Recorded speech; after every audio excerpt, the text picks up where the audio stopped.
Leçon un conseil de voyage. Salut Anna, je pensais à notre dernier voyage et à la façon dont le processus de paiement peut parfois être déroutant. Je sais ce que tu veux dire. Je m'inquiète toujours de la facture au moment du départ. Avez-vous eu des problèmes?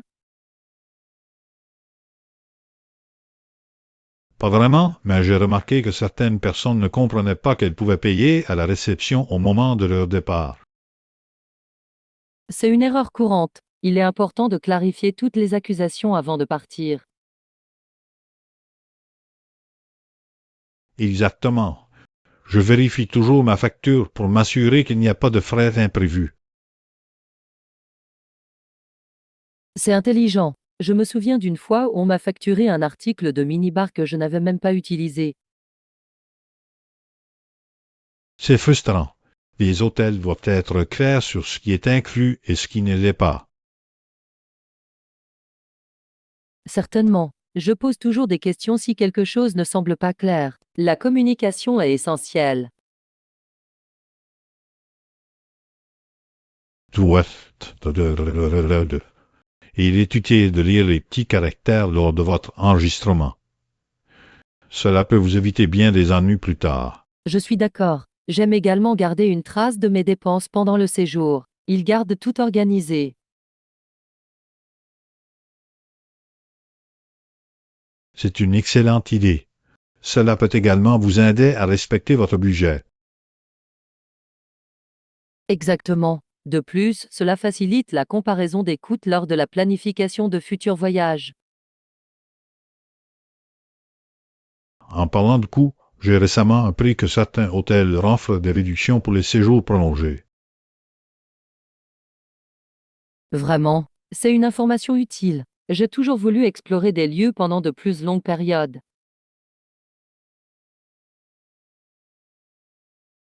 Pareil, ici, c'est agréable de s'installer et de vraiment découvrir la culture locale.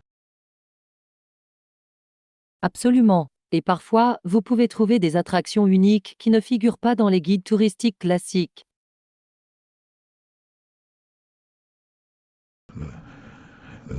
Droite. L'exploration de régions moins connues peut conduire à certains des meilleurs souvenirs de voyage. Avez-vous déjà vécu une expérience particulièrement mémorable en voyage?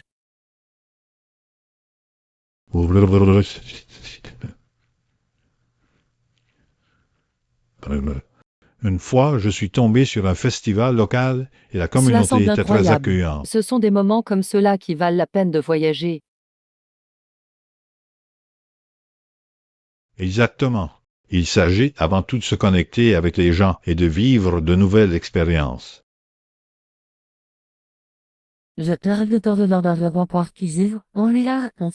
Avec tous ces conseils, je suis sûr que ce sera encore meilleur que le précédent. Certainement. Élaborons un plan et explorons ensemble un nouvel endroit. Leçon 2 l'aventure en pâtisserie. Et Anna, j'ai entendu dire que tu préparais des cookies l'autre jour. Comment ça s'est passé? C'était très amusant. J'ai décidé de faire des cookies aux pépites de chocolat. Ce sont mes préférés. Bonjour. Avez-vous utilisé des ingrédients spéciaux? Oui, j'ai cassé une barre de chocolat et ajouté des morceaux au lieu d'utiliser des chips. Cela rendait les cookies encore plus gluants. Cela a l'air délicieux. J'adore les cookies gluants. Comment avez-vous fait pour que le chocolat fonde parfaitement? J'ai ajouté les morceaux de chocolat dans les dernières minutes de cuisson. Cela les aide à rester doux et à fondre parfaitement. Excellente astuce. Avez-vous rencontré des difficultés en cuisinant? En fait, je l'ai fait. J'ai mal mesuré la farine au début et je me suis retrouvé avec une pâte trop collante. Non. Comment l'allez-vous réparer? J'ai ajouté un peu plus de farine jusqu'à ce qu'elle atteigne la bonne consistance. Il s'agit de trouver cet équilibre parfait. C'est vrai, la pâtisserie est parfois comme une science. Est-ce que quelqu'un vous a aidé en cuisine? Mon petit frère voulait aider, mais il voulait surtout juste manger la pâte à biscuits. Déménagement classique entre frères et sœurs. La pâte est souvent la meilleure partie. A-t-il pu qu'aider? Un peu, je l'ai laissé mélanger les ingrédients et il était tellement fier de lui. C'est génial. Cuisiner ensemble peut créer de bons souvenirs. Certainement. Nous avons également fait des dégâts, mais cela en valait finalement la peine. Un peu de désordre fait partie du plaisir. Comment se sont déroulées les cookies? Ils se sont révélés incroyables. Tout le monde dans ma famille les aimait. Nous avons terminé tout le lot en une soirée. Wow, c'est impressionnant. Avez-vous partagé la recette avec quelqu'un? Oui, je l'ai partagé avec mes amis et eux aussi veulent essayer de les réaliser. C'est super. C'est amusant de partager la joie de cuisiner. Envisagez-vous d'essayer d'autres recettes? Je pense ensuite expérimenter avec des biscuits à l'avoine et au raisin. Les raisins à l'avoine ont l'air délicieux. Avez-vous des astuces spéciales pour cela? Leçon 3. Comprendre la tarification. Salut Anna, je voulais discuter de nos plans pour le nouveau projet. Excellent, parlons maintenant des tarifs et des conditions de paiement. Bien sûr, il est essentiel d'être clair sur les coûts dès le départ. Que pensez-vous du budget?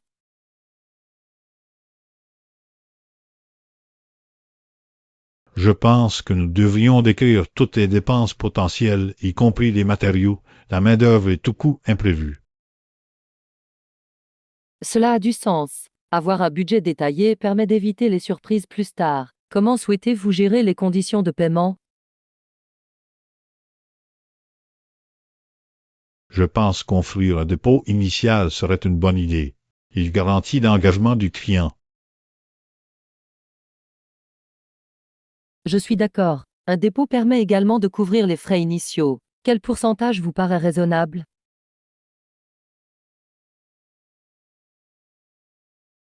En règle générale, 20 à 30% sont la norme. Cela nous offre suffisamment de sécurité sans être trop contraignant pour eux. Cela semble juste. Après le dépôt, comment devons-nous structurer les paiements restants?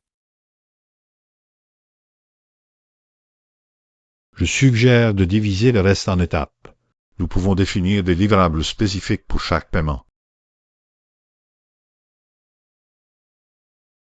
C'est une approche intelligente. Cela tient les deux parties responsables et garantit les progrès. Qu'en est-il du calendrier de ces paiements?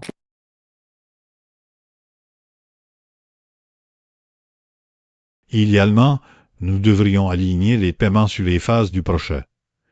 Par exemple, après la conception initiale, nous pourrions demander un autre paiement. Parfait. De cette façon, le client peut voir la valeur qu'il reçoit à chaque étape. Avez-vous pensé aux frais de retard pour les paiements en retard?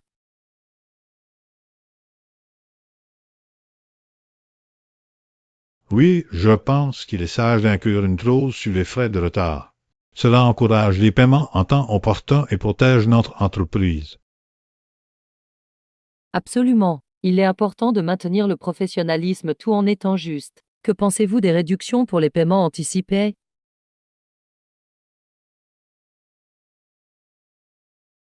Offrir une petite remise peut inciter les clients à payer plus tôt que prévu. C'est une situation gagnant-gagnant. J'aime cette idée. Cela renforce la bonne volonté et peut renforcer nos relations avec les clients. Exactement.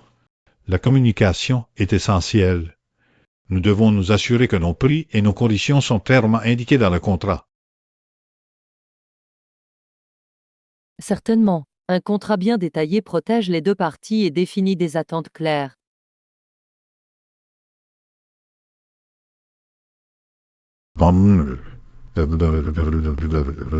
Je rédigerai une proposition décrivant tout ce dont nous avons discuté, et nous pourrons l'examiner ensemble. Ça a l'air bien. Une tarification claire nous aidera à réussir. Je suis excité aussi. Avec un plan solide, nous pouvons nous concentrer sur l'obtention d'excellents résultats pour nos clients. Leçon 4 Trésors du passé. Salut Tana, je visais quelque chose sur un personnage nommé Marley et ses trésors inhabituels. Oh vraiment, de quel genre de trésors parlons-nous?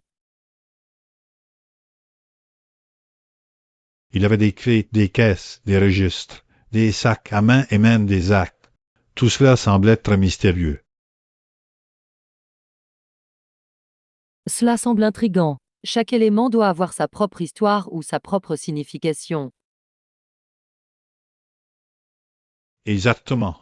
Les clés symbolisent l'accès à des lieux cachés, tandis que les caisses contiennent des secrets financiers. Et les grands livres, ils ont probablement tenu des registres des transactions importantes, n'est-ce pas?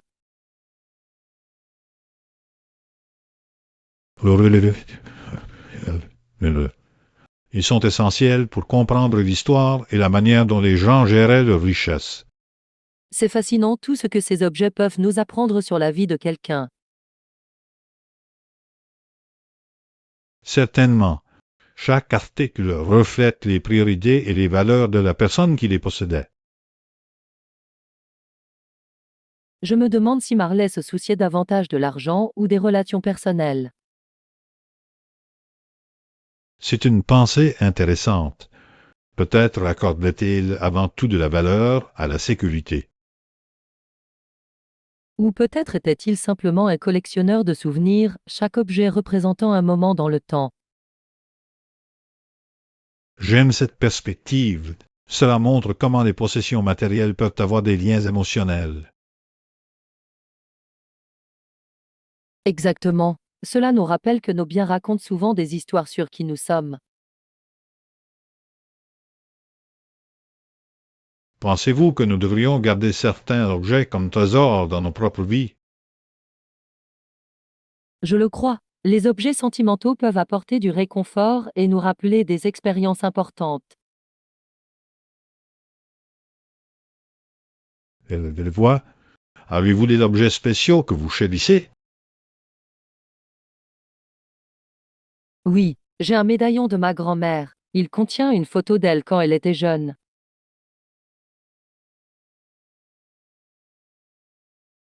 C'est beau.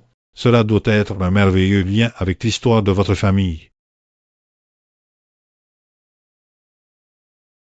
C'est vraiment le cas. Je me sens proche d'elle, même si elle n'est plus là.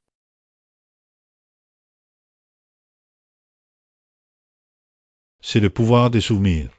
Ils peuvent être préservés de manière significative. Vrai, il est essentiel de chérir ce que nous avons et les histoires qui se cachent derrière. Je suis tout à fait d'accord. Chaque objet peut être un rappel de notre voyage dans la vie. Leçon 5 Trouver l'endroit idéal. Salut, Anna, je cherchais un nouveau logement, mais tout semble trop cher.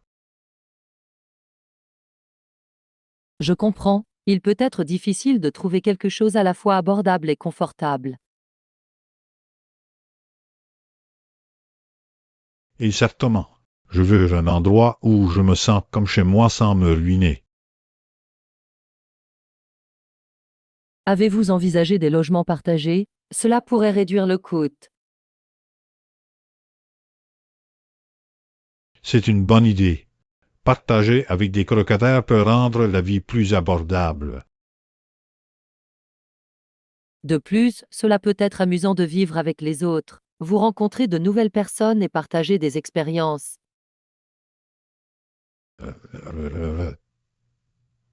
Vrai, mais je suis un peu pointilleux sur mon cadre de vie.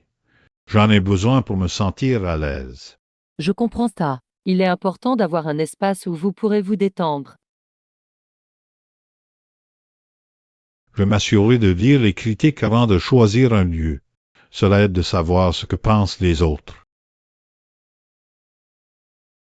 Certainement, les avis peuvent vous donner un aperçu de l'atmosphère et de la gestion de la propriété. Avez-vous déjà eu une bonne ou une mauvaise expérience avec une location? Oui, une fois, j'ai loué un bel appartement, mais le chauffage ne fonctionnait pas bien en hiver. Cela semble frustrant. Une température confortable est essentielle, surtout pendant les mois les plus froids. Exactement. J'ai dû m'habiller juste pour rester au chaud. Cela m'a appris à vérifier les détails du chauffage dans les avis.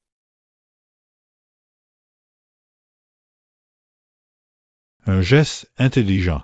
Je vais l'ajouter à ma liste de contrôles. Que dois-je considérer d'autre? Recherchez des équipements comme une laverie et la proximité des transports en commun. Bon point. Ceux-ci peuvent rendre la vie quotidienne beaucoup plus facile. Et n'oubliez pas de vérifier la sécurité du quartier. C'est crucial pour la tranquillité d'esprit. Absolument. Un environnement sûr n'est pas négociable. Je vais faire quelques recherches là-dessus aussi. Parfait. Avec une planification minutieuse, je suis sûr que vous trouverez un endroit formidable. Merci, Anna. Je me sens plus confiant dans ma recherche maintenant. Voyons ce que je peux trouver. Leçon 6. La valeur de l'éducation. Salut Anna, j'ai réfléchi à la façon dont certaines personnes considèrent l'éducation comme un exercice inutile. C'est une perspective intéressante, mais l'éducation peut réellement ouvrir la porte à de meilleures opportunités d'emploi. Exactement. Avec une formation adéquate et un accès à l'enseignement supérieur, les individus peuvent améliorer considérablement leurs compétences. Droite, c'est crucial pour le développement personnel et l'avancement de carrière. Selon vous, quel est le plus grand obstacle? Je crois que l'abordabilité est un problème majeur.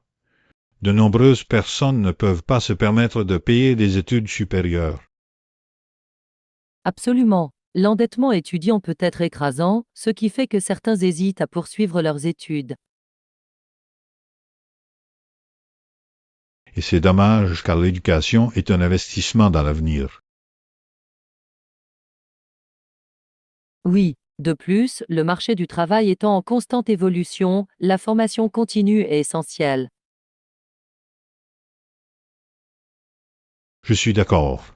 Les emplois d'aujourd'hui nécessitent souvent des compétences spécialisées que l'éducation peut offrir. Avez-vous récemment suivi des cours pour améliorer vos compétences? En fait, je me suis inscrit à un cours en ligne sur le marketing numérique. C'est fascinant. Ça a l'air génial. L'apprentissage en ligne rend l'éducation plus accessible et plus flexible. C'est le cas. Je peux étudier à mon rythme tout en équilibrant travail et autres engagements. Exactement. C'est un moyen pratique de continuer à apprendre. Quels sont les sujets que vous avez abordés dans le cours? Nous avons discuté des stratégies de médias sociaux, du référencement et des techniques de création de contenu. Ce sont des compétences précieuses. Les réseaux sociaux sont aujourd'hui un outil très puissant pour les entreprises. Certainement, comprendre comment en tirer parti peut réellement avoir un impact sur le succès d'une entreprise. Avez-vous réfléchi à la manière dont vous pourriez appliquer ce que vous apprenez dans votre travail? Je prévois de mettre en œuvre certaines stratégies pour renforcer notre présence en ligne. C'est une décision intelligente. Cela pourrait conduire à plus d'engagement et de clients potentiels. Je l'espère. Après tout, l'éducation devrait être axée sur les applications pratiques. Absolument. Lorsque nous connectons l'apprentissage à des scénarios du monde réel, cela prend tout son sens. Et c'est pourquoi je pense que tout le monde devrait avoir accès à une éducation de qualité. Leçon 7. Aventure de restauration rapide. Et Anna, as-tu remarqué à quel point les fast-foods sont devenus si populaires? Absolument. C'est pratique, surtout lorsque les gens sont pressés.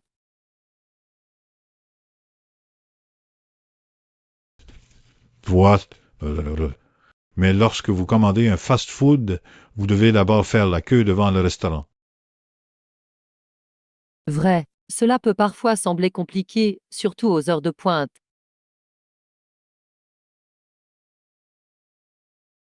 Exactement. C'est drôle comme nous avons souvent envie de restauration rapide quand nous n'avons pas beaucoup de temps.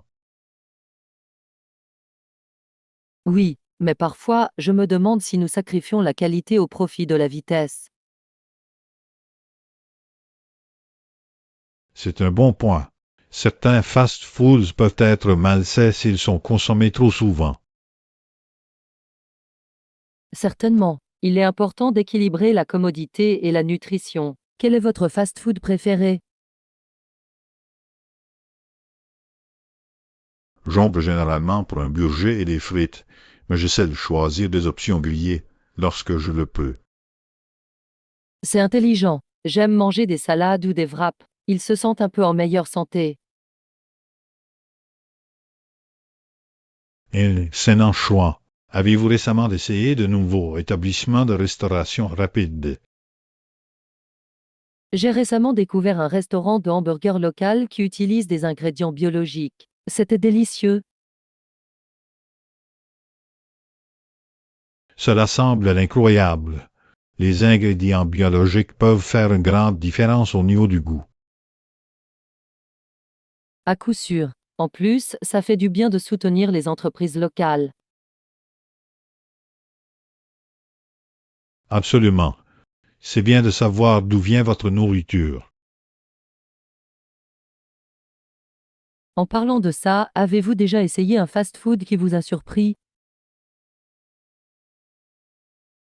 Euh, J'ai visité un restaurant de tacos proposant des options gastronomiques. J'ai été impressionné.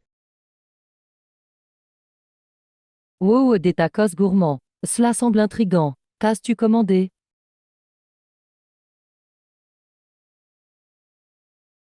J'ai essayé un taco aux crevettes épicées. C'était tellement savoureux et unique.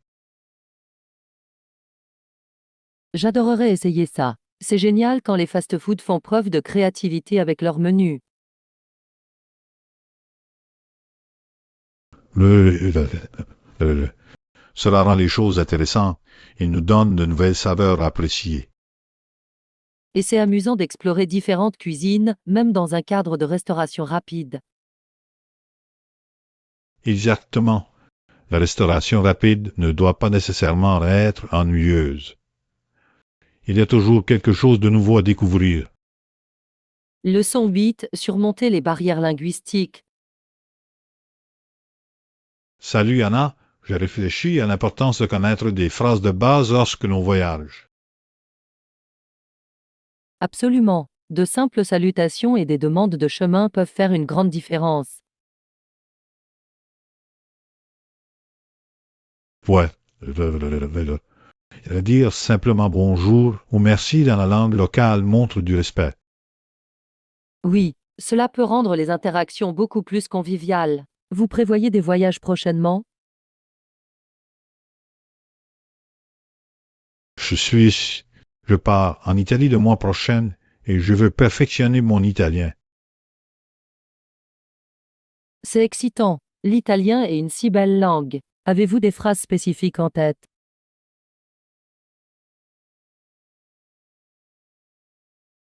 Je veux apprendre à demander mon chemin et à commander de la nourriture. C'est essentiel. Certainement. Savoir demander où est le restaurant le plus proche sera utile. Exactement.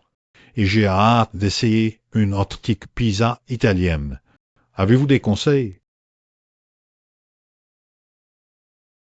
Lors de la commande, vous pouvez dire vorrei una pizza, per favor, ce qui signifie je voudrais une pizza, s'il vous plaît.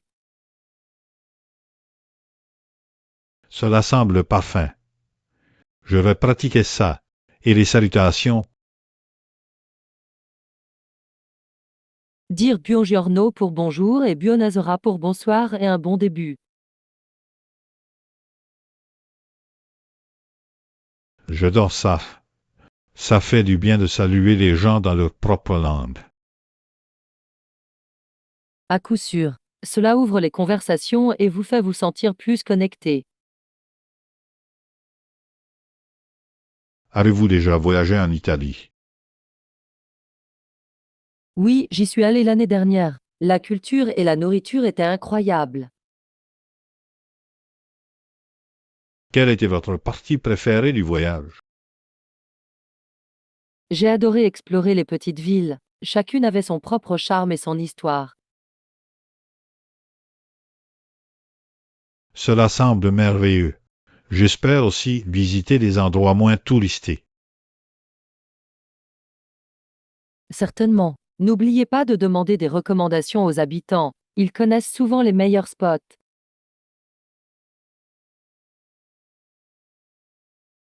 Excellente idée. Jean- Comment avez-vous trouvé votre chemin?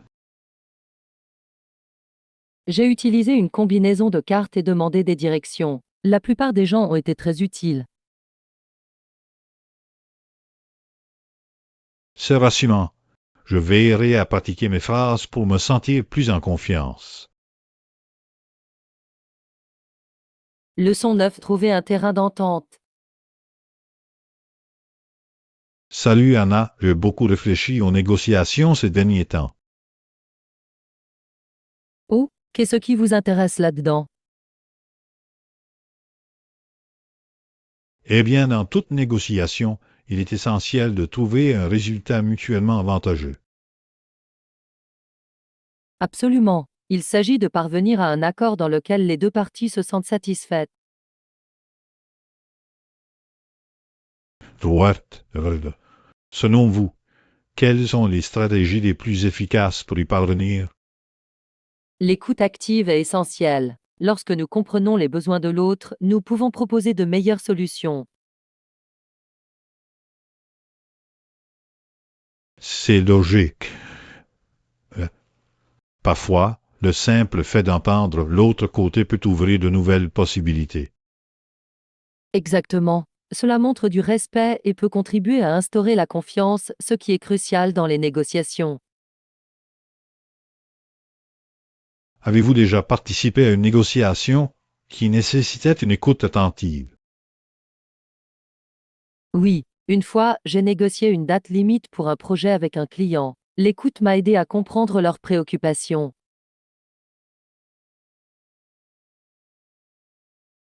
C'est un excellent exemple. Qu'avez-vous fait pour répondre à leurs inquiétudes? J'ai proposé une approche progressive, leur permettant de constater des progrès tout en nous donnant plus de temps. Un geste intelligent. Il s'agit de trouver cet équilibre entre flexibilité et satisfaction des attentes. Exactement. Et il est important d'être clair sur ce que vous pouvez et ne pouvez pas offrir. La transparence est la clé. Cela permet d'éviter les malentendus sur toute la ligne. Absolument. Avez-vous déjà fait face à une négociation difficile? Oui, quand j'ai dû négocier mon salaire. C'était un beau sang. J'imagine. Comment vous y êtes-vous préparé?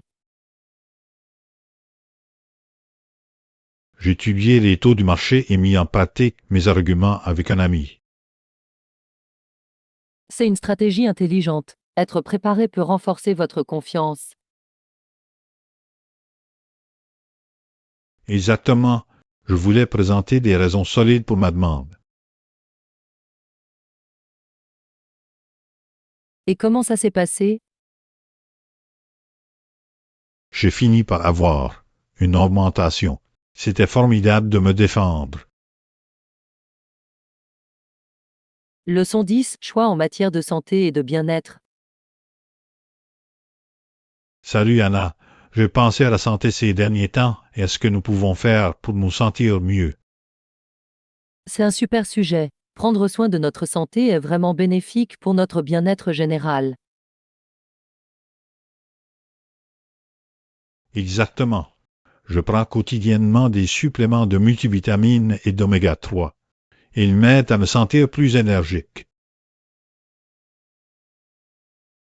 C'est intelligent. Les oméga 3 sont connus pour leurs bienfaits sur la santé cardiaque et la fonction cérébrale. Oui. J'ai lu que cela pouvait également améliorer l'humeur et réduire l'inflammation. Fois, J'essaie d'avoir une alimentation équilibrée, mais je prends aussi de la vitamine D, surtout en hiver lorsque l'ensoleillement est limité. c'est logique. La vitamine D est essentielle à la santé des os et à la fonction immunitaire. Droite. C'est incroyable à quel point notre alimentation affecte notre humeur et notre niveau d'énergie. Absolument. J'ai remarqué une différence depuis que j'ai commencé à me concentrer sur ce que je mange. Moi aussi. Je m'assure également de rester hydraté. Boire suffisamment d'eau est essentiel. Certainement. Parfois j'oublie, surtout quand je suis occupé. Comment vous le rappelez-vous?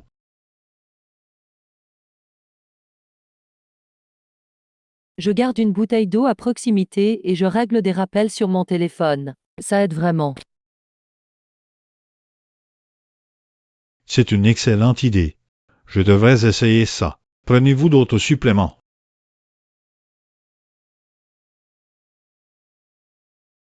Je prends occasionnellement des probiotiques pour la santé digestive. Ils peuvent vraiment aider à l'équilibre intestinal.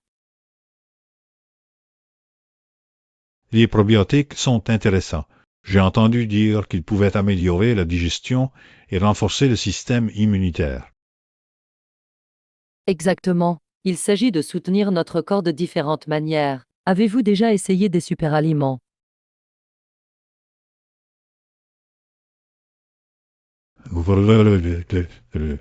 J'adore ajouter des graines de chia et des épinards à mes smoothies. Ils regorgent de nutriments.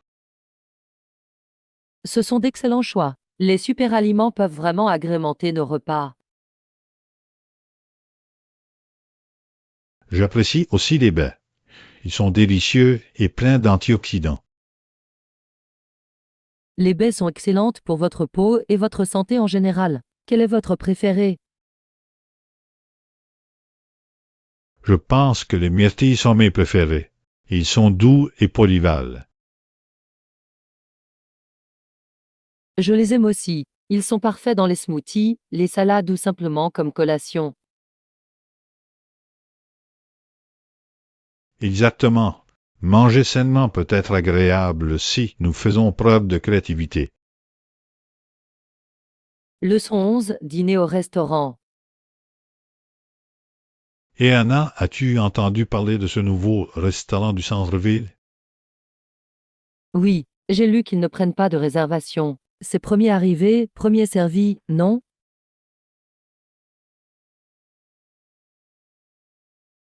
Exactement. Je pense que c'est plutôt pratique pour les gens qui veulent l'essayer. Je suis d'accord. Cela permet une expérience culinaire plus spontanée. Combien de temps faut-il habituellement pour obtenir une table? D'après ce que j'ai entendu, cela peut varier. Parfois, vous pouvez attendre 20 minutes, mais d'autres fois, cela peut prendre plus d'une heure. Ce n'est pas trop mal pour un endroit populaire. Pensez-vous que cela vaut la peine d'attendre? Certainement, j'ai vu des critiques étonnantes sur leur nourriture. Les gens disent que c'est délicieux. Quel type de cuisine servent-ils? Ils se spécialisent dans les plats fusion, mélangeant différentes saveurs et styles. Cela semble intriguant. D'un plat spécifique que vous avez hâte d'essayer? Je suis vraiment curieux de connaître le poulet épicé à l'amande. Cela semble unique. Ouh, ça a l'air intéressant. J'adorerais essayer quelque chose de différent comme ça. Cette fois, y a-t-il quelque chose dans leur menu qui a attiré votre attention? Oui, j'ai vu qu'ils avaient une option végétarienne avec des légumes rôtis et du quinoa. Cela semble sain et savoureux. C'est génial qu'ils offrent des choix à tout le monde. Exactement. Un menu varié est toujours un plus. Avez-vous pensé à y aller ce week-end?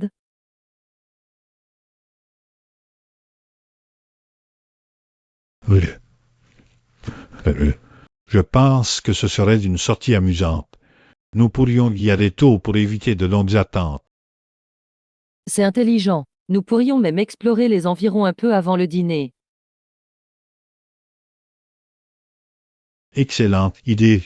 Il y a quelques magasins à proximité qui semblent intéressants.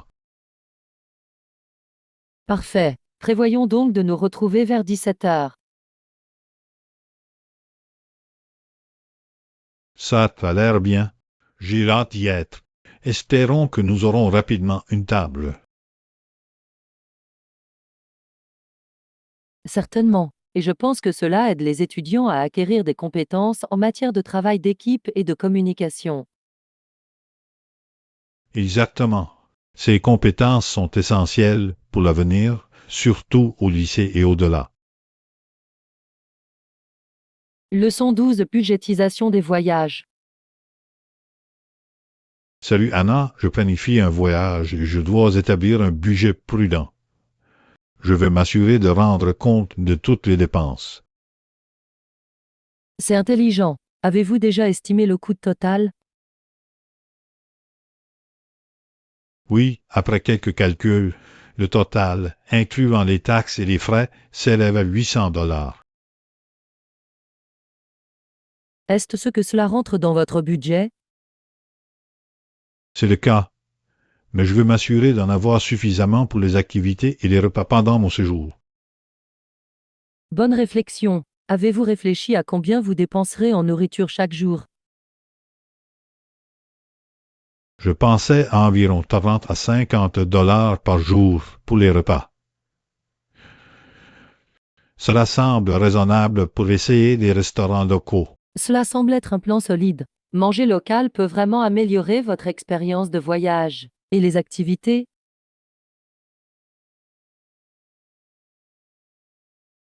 Je souhaite prévoir environ 100 dollars pour les activités, comme les frais d'entrée aux attractions et peut-être une visite ou deux. C'est une excellente idée. Les visites peuvent fournir des informations précieuses sur la culture locale. Avez-vous déjà recherché des activités spécifiques? Oui, j'ai trouvé quelques options intéressantes, comme une randonnée guidée et un spectacle culturel. Ils semblent tous les deux valoir leur prix. Cela semble fantastique. De telles expériences peuvent vraiment rendre votre voyage mémorable. Avez-vous pensé au coût de transport?